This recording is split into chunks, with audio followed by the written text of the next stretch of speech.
안녕하세요. 돈플래너TV 구독자 여러분, 발라드 돈가원 양승영입니다. 안녕하세요. 김정희입니다.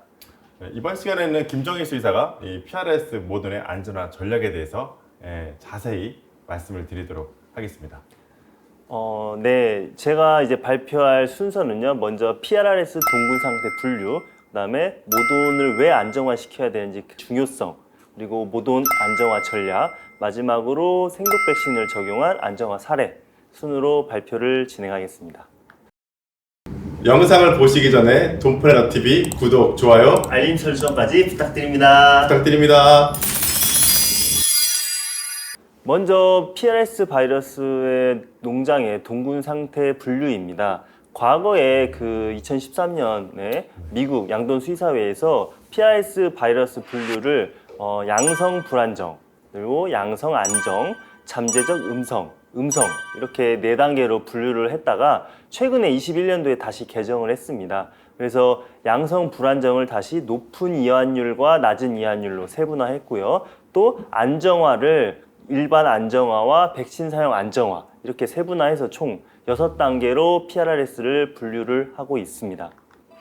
우리가 이번 주제에서 다룰 부분은 양성 불안정과 안정인데요. 높은 이완율의 불안정 농장의 경우는 사실은 어차피 검사를 하게 되면 항원이 너무 잘 나오기 때문에 크게 의미는 없습니다. 그래서 이번 시간에는 이 주제에서는 양성 불안정 낮은 이완율과 그다음에 양성 안정화를 어떻게 분류를 하는지를 간단하게 설명을 드리겠습니다.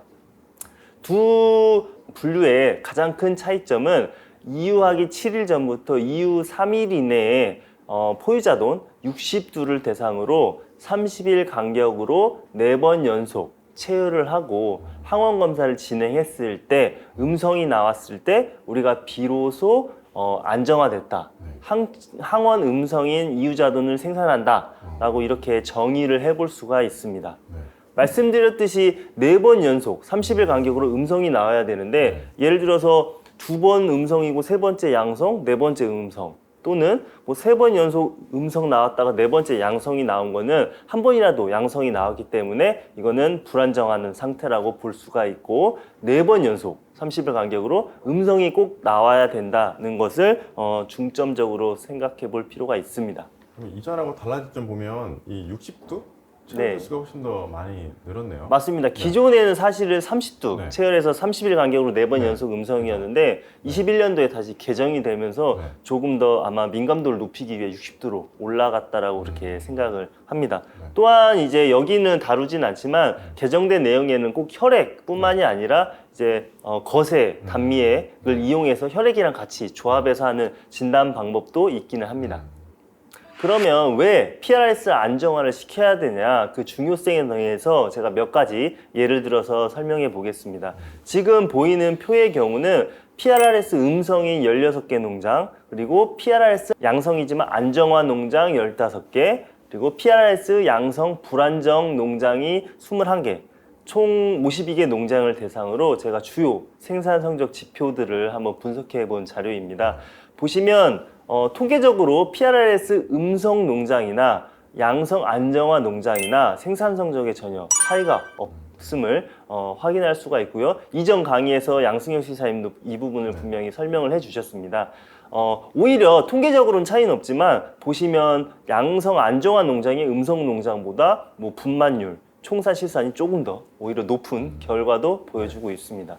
중요한 점은 양성 불안정 농장은 그에 비해서 상대적으로 전체적인 생산 성적 지표가 다 떨어지는 것을 볼 수가 있어서 왜 안정화를 시켜야 되는지, 안정화를 시켜야지 생산 성적이 올라갈 수 있다라는 점을 강조하고 싶습니다.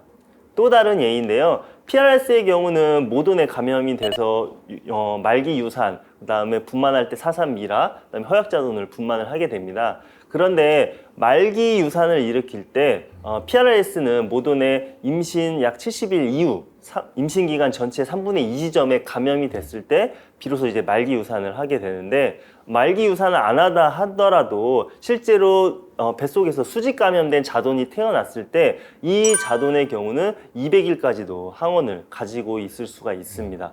또한 이 자돈이 항원을 가지고 있을 뿐만이 아니라 90일까지도 다른 감염되지 않은 자돈, 육성 비육 구간에서 수평 감염을 일으키는 위험 요소이기 때문에 우리가 이 수직 감염을 차단하는 안정화가 굉장히 중요한 것을 다시 한번 볼 수가 있습니다.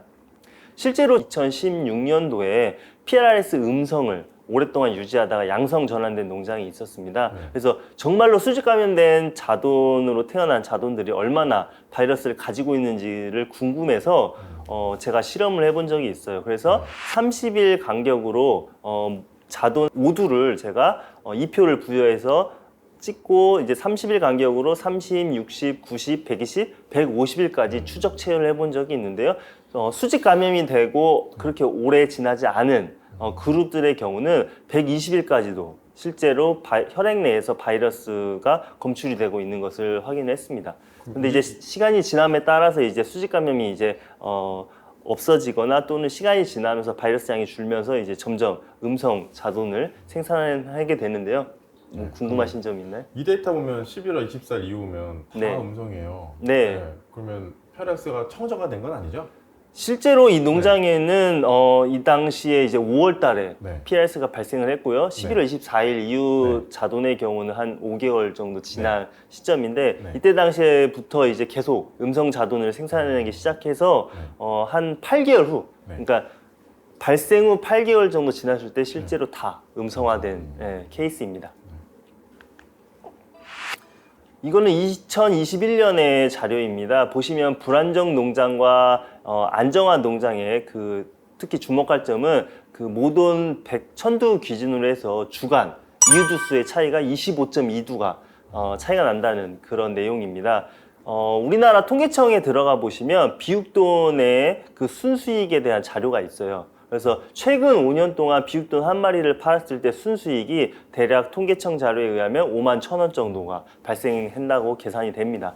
그래서 이 데이터를 가지고 생산 성적 차이를 경제성을 분석해 보면 모든 천두 농장에서 이유 육성률이 90%라고 가정하고 비육돈 한 마리를 팔았을 때 순수익이 5만 1,000원을 계산해 보면 모든 천두 농장의 경우는 약 6천만 원 이상의 순수익의 차이가 발생을 하게 됩니다. 여기서 6천만 원은 순수이기 때문에 사실 매출액으로 따지면 몇 억의 가치가 있는 아주 큰 경제적 차이를 볼 수가 있고요. 그래서 앞에서 말씀드린 것처럼 여러 예시에서 보여드렸지만 왜 불안정 농장을 안정화시켜야 되는지 그 중요성을 제가 설명을 드렸습니다. 다음에는 그러면 PRS 모듈 안정화를 어떻게 시켜야 되냐 그 전략에 대해서 말씀을 드릴 건데요. 먼저 앞에서 첫 번째 주제에서도 말씀드렸지만 실제 우리 농장이 어떤 상태인지 PRS의 농장 상태를 정확하게 진단할 필요가 있습니다. 정확한 이제 진단을 해야 대책이 세워지고요. 그다음에 PRS 음성인 AI 센터에서 정액을 구입해서 인공 수정을 실시해야 됩니다. 사실은 PRS 웅돈 정액을 좀 간과하는 경우가 있는데요. 웅돈의 정액에도 만약에 PRS가 양성일 경우에는 이 정액을 통해서도 감염을 일으키기 때문에 반드시 음성인 AI 센터 정액을 구입하셔야 됩니다. 그 다음에 PRS 음성 후보돈을 도입하고 제대로 된 순치 격리 기간을 거쳐야 하고요. 그 다음에 바이러스 순환고리를 끊기 위해서 분만사 포유자돈 관리를 실시해야 됩니다. 또 이런 안정화를 시간을 단축시키기 위해서는 번식동물의 생독 백신 적용하는 방법도 굉장히 유효합니다. 그래서 다음 슬라이드에서는 이 빨간색으로 표시된 이 세 부분을 조금 더 자세히 다뤄보도록 하겠습니다.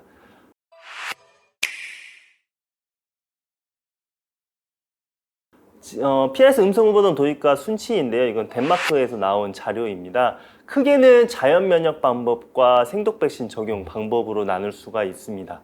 다시 자연 면역 방법은 양성돈을 합사시키는 것도 있고요. 또는 이제 모돈의 분변이나 태반 조직 등을 넣어주는 방법도 있습니다. 그런데 이 자연 면역 방법의 단점은 실제로 많은 농장에서 저도 경험을 했는데 위축돈, 그러니까 PRS가 감염됐을 것이라고 추정되는 위축돈을 후보돈사에 합사를 시킵니다. 근데 이미 이 위축돈은 앓고 난 지가 한참 지나다 보니까 후보돈사에 합사할 당시에는 이미 바이러스를 다 배설하고 없는 상태예요. 그래서 배설할 거라고 후보돈을 충분히 면역시킬 거라고 생각해서 넣어줬는데 실제로 면역을 못하는 경우들이 많이 봤습니다. 그런 단점이 좀 존재를 하고요. 생독 백신의 경우는 사실 4주 간격으로 2번 후보돈에 접종을 하게 되면 100% 항체 양성을 얻을 수가 있습니다. 그런데 이제 생독 백신도 역시 생독이다 보니 백신을 접종한 이후에 바이러스를 배설을 하게 되고 그렇기 때문에 교배사 전입 전에 충분한 격리 순치 기간을 거쳐서 바이러스를 완전히 배설한 상태에서 교배사로 전입시키는 것이 안정하고요. 이 덴마크 자료에 따르면 그 최소의 안정 기간을 약 12주, 84일, 3달이 좀 안 된 기간을 보게 됩니다. 그래서 뒤에서도 설명을 잠깐 드리겠지만 후보돈사가 하나밖에 없는 경우에는 이 12주의 격리 기간을 거치려면 대략 이제 3달 간격으로 후보돈을 받으셔야 돼요. 네. 그러다 보면 후보돈 도입 시기가 늘어지고 그러면 또 후보돈 초급의 인력도 되게 나눠서 넣다 보면 길어지거든요. 근데 이제 후보돈사가 만약에 2개가 있는 농장의 경우는 12주가 아닌 6주 간격으로 번갈아 가면서 후보돈을 받게 되면 이 기간을 단축시키고 초급의 인력을 좀 편차를 줄일 수 있는 그런 장점이 있습니다.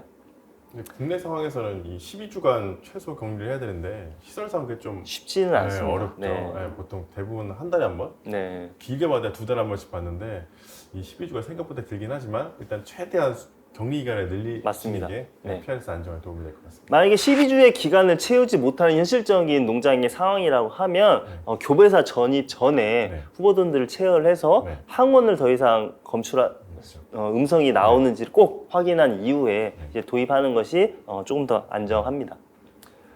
PRS 안정화 농장이고요. 이 사례는 제가 모든 1000개짜리 당시에 17년도에 이제 PSI 한 28두였던 농장의 사례입니다. 이 농장은 PRS가 안정화되다 보니까 PRS 음성 후보돈 도입 이후에 농장에서는 위축돈을 합사시키고 또는 이제 저산차 모돈의 분변이나 태반 조직들을 후보사에 계속 넣어주고 한 달 정도 지난 후에 이제 체열을 매번 했던 농장인데요. 보시면 10마리 체열했을 때 순치를 적용한 자연 면역을 적용한 이후에도 3마리가 계속 항체가 음성인 상태를 유지하는 경우가 많이 있었습니다.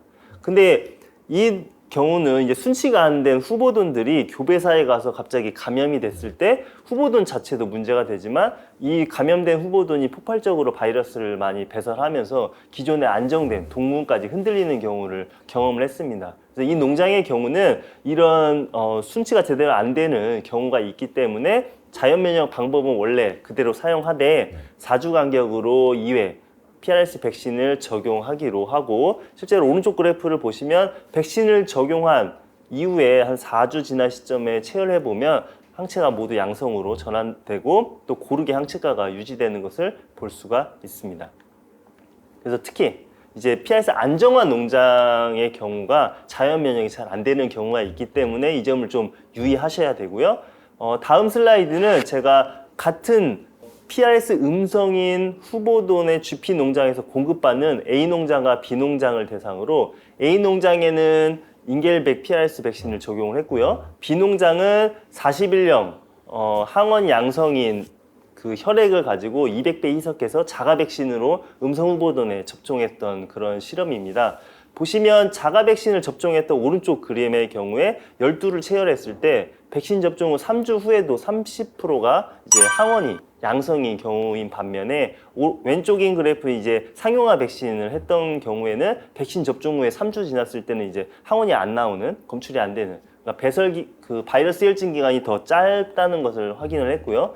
항체의 경우에는 평균 그 엘라이자 SP 값은 그 상용화 백신이나 자가 백신이나 10마리 평균 값은 한 1.5 정도로 비슷하게 나오긴 합니다. 그런데 여기서 주목할 점은 자가 백신을 했던 그 빨간색 막대 그래프의 경우는 그 10마리의 후보돈의 항체 편차가 굉장히 큽니다. 일부 개체들은 항체가 굉장히 높게 나오기 때문에 이거는 위험 요소가 될 수가 있습니다. 그래서 자가 백신보다는 상용화 백신이 바이러스 혈증 기간도 좀 더 짧고 항체가도 좀 더 안정적이다라는 것을 말씀드리고 싶습니다. 그리고 아까 이제 후보돈 도입하고 이제 자연 면역이든 생독 백신이든 접종한 후에 12주 이상의 격리 기간을 권장한다고 말씀을 드렸는데요. 후보돈사가 만약에 2개가 있는 농장의 경우는 6주 간격으로 번갈아 가면서 후보돈을 입식하게 되면 이 12주의 기간을 어느 정도 충분히 채울 수 있는 장점이 있고 후보돈 도입 기간을 단축시킴으로 인해서 후보돈의 어떤 초교비 인력의 편차를 줄일 수 있는 그런 장점도 있습니다. 다음은 바이러스 순환고리를 끊기 위한 이제 분만사 관리를 말씀을 드릴 건데요. 이 그림은 이제 2002년도에 나온 논문의 자료입니다. 보시면 PRS가 음성인 돈방에서 PRS를 인공 감염을 시킨 다음에 4개의 PRS 음성인 돈방으로 이제 관리자가 이제 들어갔을 때 과연 전파를 시키냐 못 시키냐를 실험한 자료인데요. 첫 번째는 오염된 장화 작업복 그리고 이제 씻지 않은 손을 인 상태로 PRS 이제 감염된 돈방에 들어갔다가 음성인 돈방에 들어갔을 경우이고요. 그 다음에는 이제 장화 작업복을 갈아입고 손을 세척하고 이제 돈방에 들어갔을 때 또는 손 세척뿐만 아니라 샤워까지 했을 때 그리고 마지막으로는 샤워 이후에 12시간을 계류한 상태에서 PRS 음성인 돈방에 들어갔을 때 과연 전파를 시키냐라는 실험입니다. 결과적으로는 양성 PRS 바이러스 감염된 돈방에 들어갔다가 오염된 장화 작업복을 그대로 또 손을 씻지 않은 상태로 음성인 돈방에 들어갔을 때만 PRS 바이러스를 전파시켰다는 게 결론인데요. 여기서 보실 점은 안정화시키고 바이러스의 순환고리를 끊기 위해서는 우리가 양성으로 의심되는 또는 양성인 돈방에 들어갔다고 하면 그러지 않은 돈방, 깨끗하고 건강한 개체들이 있는 돈방에 들어갈 때는 반드시 장화 작업복을 교체해 주시고 손 세척을 해야지 PRS 바이러스의 어떤 전파를 최소화시킬 수 있다는 것을 말씀드리고 싶습니다. 보통 농장에서 보면 이 손 세척은 잘 안 하잖아요. 맞습니다. 근데 코로나 이후에 생각보다 손 소독제가 많으니까 손 소독을 좀 예전보다는 농장에서도 많이 하는 것 같아요. 이제 세척하는 게 좀 어렵다고 하면 네. 사실은 이제 구역별로 이제 손 세정제, 네. 손 소독제 소독제. 놓고 네. 그 소독을 실시하고 네. 이제 돼지를 만지는 게 네. 안전하다고 볼 수가 있습니다. 네. 또 다른 이제 바이러스를 순환고리를 끊기 위한 분만사 관리는 이전 슬라이드에 이전 강의에서 양승현 수의사님이 이제 10가지 규칙을 말씀드렸는데 그거가 좀 중복됩니다. 그래서 이제 교차 양자를 좀 최소화하고 초유를 충분히 섭취한 이후 분만 48시간 후에는 양자 관리를 좀 금지해야 됩니다. 그리고 거세, 견치, 단미를 하고 나서는 반드시 그 기구를 세척 및 소독을 실시를 하고요. 또 자동 포유자돈의 백신이라든지 항생제 처치를 할 경우에 복단위로 주사바늘을 꼭 교환을 해야 바이러스 전파를 최소화시킬 수가 있습니다. 또 배치별로 모든 자돈을 동시에 이용하는 이제 올인원아웃을 할 수 있는 농장의 경우는 반드시 실시해야 안정화를 시킬 수가 있습니다. 다음 슬라이드는 이제 자가 백신과 상용화 백신을 했을 때 음성 이유자돈이 언제 생산이 되느냐 또는 PRRS가 발생하기 이전에 정상적인 이유두수로 회복하는데 얼마나 걸리냐를 이제 조사한 자료입니다. 보시면 자가 백신을 적용했을 때가 실제로 음성 이유자돈을 생산, 즉 안정화 시점은 훨씬 빨랐습니다. 그런데 정상적인 PRS 발생 이전에 이유두수로 회복되는 시점이 훨씬 길어서 경제적인 관점으로 접근했을 때는 더 피해가 크다는 그거를 결론을 얻을 수 있었고요.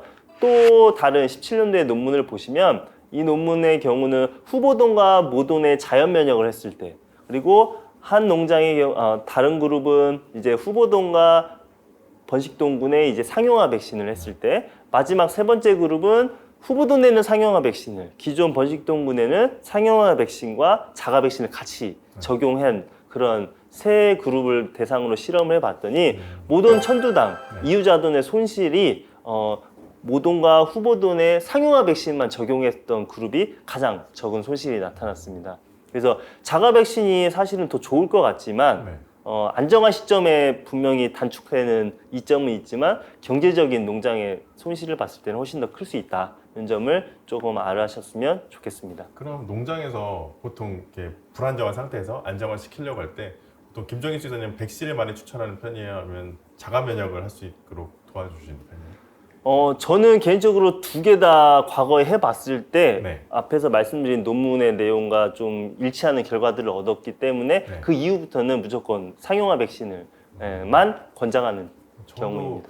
거의 10중 8구 상용화 백신을 추천하는데 이전에 백신 자체가 없으니까 뭐 자연 면역을 쓰긴 했는데 지금은 뭐 좋은 백신들이 워낙 많기 때문에 농장에서 자연 면역 시키는 것보다는 시중에 판매되어 있는 생독 백신을 활용해서 번식동을 안정화하고 면역을 주는 게 훨씬 더 저는 개인적으로 효과적이라고 생각합니다. 네, 저도 동의합니다.